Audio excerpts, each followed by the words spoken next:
The late afternoon sun dipped below the horizon, casting a warm orange glow over the small village of Meadowbrook.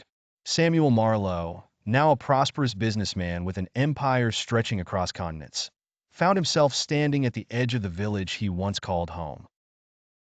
The last time he had been here was nearly 2 decades ago, when he left to chase his dreams.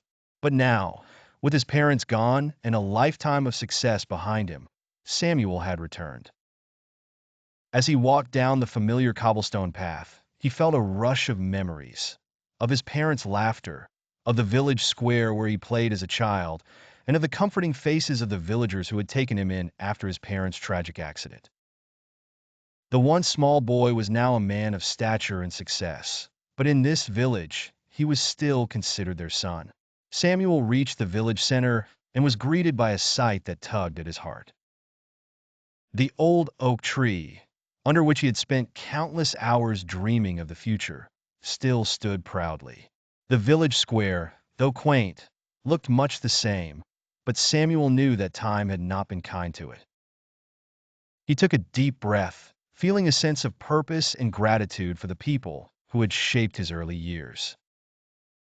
Samuel was met with a warm embrace from Mrs. Elkins, the village's matriarch and his surrogate mother. Her eyes, though lined with age, sparkled with the same kindness Samuel remembered. The reunion was heartfelt. Tears, laughter, and stories shared over the humble dinner table of her cozy cottage. "I always knew you'd come back to us, Samuel," Mrs. Elkins said as they sat together, her hand resting on his. "We've missed you, son." Samuel smiled, feeling the weight of years lift off his shoulders. "I've missed you too, Mrs. Elkins. More than words can express."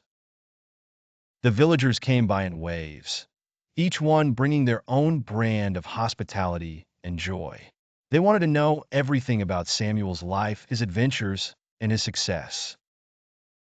As he shared stories of boardrooms and international deals, he couldn't help but notice the pride in their eyes. They saw him not just as a successful businessman, but as a beloved son who had made them proud. A few days later, Samuel gathered the villagers in the town hall. The old building, with its creaky wooden floors and faded paint, seemed to hold its breath in anticipation. Samuel took to the stage, his eyes scanning the familiar faces. "I've come back with more than just memories," Samuel began. "I've come back to give back to the people who gave me so much. Meadowbrook is where my heart truly belongs." He paused as the murmurs of surprise and curiosity rippled through the crowd. "I've seen how this village has struggled over the years. I've seen the wear and tear on our schools, the aging infrastructure, and the challenges you've faced. And I want to change that." With a wave of his hand, he unveiled a detailed plan for the village's revitalization. There would be a new community center, a renovated school, and improved infrastructure. He also proposed a scholarship fund for the children of Meadowbrook, ensuring that they would have the same opportunities he had enjoyed. The room erupted into applause and cheers. Tears of joy and disbelief filled the eyes of the villagers as they realized the scale of Samuel's generosity. They surrounded him, embracing him with the same warmth and affection they had shown him as a child. Months later, the transformation of Meadowbrook was remarkable. The community center buzzed with activities, the school was vibrant and full of eager students, and the streets gleamed with new life.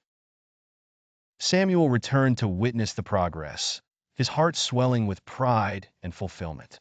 As he walked through the bustling village square, he saw the fruits of his efforts, a revitalized village where the old and the new blended seamlessly. Children played joyfully, elders chatted on park benches, and the sense of community was stronger than ever. Samuel stood by the old oak tree once more, a serene smile on his face. Mrs. Elkins approached him, her eyes brimming with pride. "You've done more than we could ever ask for, Samuel. You've given us hope and a future." Samuel nodded, feeling a profound sense of peace.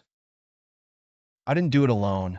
This village raised me, and it's only right that I give back to the place that made me who I am." As the sun set over Meadowbrook, Samuel realized that his true success wasn't measured by the wealth he had accumulated, but by the love and gratitude he had received and given.